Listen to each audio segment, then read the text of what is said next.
Bonjour YouTube, je suis Sébastien et vous me rejoignez dans la réfection de la cuisine. Comme vous pouvez le voir, on est mur à nu à refaire. Et l'un des objectifs, c'est de construire ce petit bout de mur en béton cellulaire que vous voyez ici. Donc ces blocs-là, je les ai découpés, vous trouverez la vidéo sur comment faire. Et maintenant, il va falloir les coller en place. Dessus, il y aura une verrière, ce sera l'objet d'une autre vidéo. Donc je vous propose de partager avec moi cette première expérience du béton cellulaire parce que tout ce que j'ai trouvé sur internet, c'est comment monter une cloison. Et aux surprises, je ne fais pas une cloison de 5 cm entre deux chambres. Donc, on va voir ce que ça donne. J'ai du mortier colle béton cellulaire spécial apparemment, qui coûte juste beaucoup plus cher que du mortier. Et je vais démonter tout ça et je vais aller le mélanger et puis on se retrouve ici pour le poser après. On va au moins poser la première rangée, voir si c'est assez rigide et voir si on empile aujourd'hui ou demain. Et on se retrouve donc avec la colle à béton cellulaire mélangée et un peu de lumière. Il n'y en a pas dans la cuisine puisque l'électricité est en cours. Et ma première erreur, c'est que comme vous le voyez, je vais mettre le béton sur à la place d'un ancien seuil qui est creusé, qui était en bois. Et j'aurais dû faire une semelle en mortier, donc mettre du mortier pour que ce soit plat en dessous et solide. Parce que la colle béton cellulaire, c'est plus du MAP que du mortier en fait, en termes de texture, ou de l'enduit si vous n'avez pas l'expérience du MAP. C'est un enduit un peu dense, mais ça reste de l'enduit ou du MAP ou même du plâtre, peu importe. Donc quand je vais mettre les blocs dans quelques courts instants, vous allez le voir s'aplatir et bouger. C'est pas grave, je m'en suis très bien sorti à la fin. Néanmoins, avec le recul, je peux vous donner les conseils qui m'ont manqué quand je l'ai fait. Je vais aussi en mettre sur les montants verticaux, donc les murs, hein, soyons clairs, après avoir bien rempli le fond de la semelle et m'être assuré que c'est à peu près droit au final. Vous pouvez voir que là où il en manque, j'en remets. Truelle, spatule, c'est au choix, vous pouvez utiliser ce que vous voulez. Et je vais donc en mettre sur les montants et je vais les mouiller pour que ça adhère mieux parce qu'ils sont très secs, c'est des vieux murs, la maison étant ancienne. Vous n'aurez pas ce problème sur du placo, mais bon, si vous faites sur du placo, c'est aussi beaucoup plus simple et beaucoup plus évident. Puisque tout est droit, tout est parallèle, tout est carré, tout est prêt pour.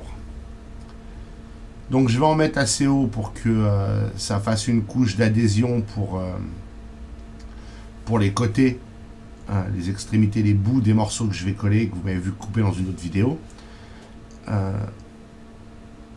C'est pas forcément obligatoire, l'utilité de le faire, c'est d'être sûr qu'il y en a assez pour que ça tienne en fait. Mon objectif c'est que ce soit solide.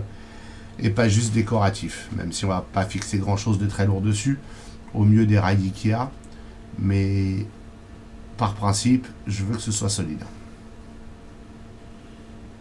Et maintenant, je vais mettre le premier bloc. J'ai mis du mortier sur la tranche de l'autre côté pour qu'il accroche au mur où j'avais mis du mortier aussi. Je vais l'aligner verticalement et horizontalement autant que je le peux. Avant de mettre le deuxième bloc, vous pouvez voir que le mortier ressort d'en dessous sous la pression du bloc. En fait, c'est pour ça que j'aurais dû faire une semelle en mortier classique. Là, ça s'enfonce un peu. Vous pouvez voir, c'est très pénible. Donc, c'est ma grosse erreur dans cette opération. Le reste, c'est plutôt bien passé. Mais la partie en dessous était un problème. C'est pas grave, on s'en est sorti au final. Je mets du mortier sur la tranche du bloc de façon à ce que ça accroche avec l'autre bloc pour bien remplir en fait l'espace entre les blocs. Ils ont une forme d'empilement, donc je vais essayer de faire ça bien. Évidemment, je m'en fous plein les mains, comme vous pouvez le voir, mais c'est pas grave. C'est le principe de la maçonnerie, en tout cas chez moi. Et puis je vais ensuite mettre le deuxième bloc et l'empiler, l'aligner et ainsi de suite pour m'assurer que ça tienne. Et avec les deux blocs en fait, ça permet aussi de créer une rigidité entre les murs. Vous pouvez voir que j'enduis tout ça et j'enduis les jonctions pour qu'elles soient bien pleines. Il faut savoir que le béton cellulaire boit énormément l'humidité, donc il faut bien le coller. Nous voilà le lendemain. J'ai choisi de ne pas en faire plus hier parce que ça faisait trop de poids déjà en l'état, donc je voulais pas en rajouter inutilement. Et la moralité, c'est que quand on empile des blocs de béton cellulaire sur une surface solide et stable et sèche, donc du béton cellulaire en dessous, Bah, si on est à niveau, ce qui est tout à fait le cas de ma première couche, mais c'est pas grave, je remblaye avec du mortier-colle pour l'amener à niveau, et ben on se retrouve avec quelque chose de beaucoup plus facile à manipuler et de beaucoup plus facile à mettre à niveau ensuite. Et là, vous allez me voir continuer mon chemin avec la colle et ensuite les blocs sur le puits, enfin sur le potager, pardon, c'est un vieux potager qui servait à réchauffer les potages. On mettait des cendres, des braises en dessous, et on mettait les potages dessus sur une pierre qui avait des trous avec des grilles, et ça maintenait au chaud le potage. Mais ça, c'est l'ancienne méthode. Donc pour l'instant, on va faire un petit muret, on préserve le potager, c'est l'idée. Mais donc j'empile ce mur, vous pouvez voir, ça se monte beaucoup plus facilement, et puis ça s'effondre beaucoup moins quand le dessous est stable. Et après avoir vérifié tous mes alignements pendant quelques minutes, voilà le résultat. Vous pouvez voir que madame me surveille sans me surveiller.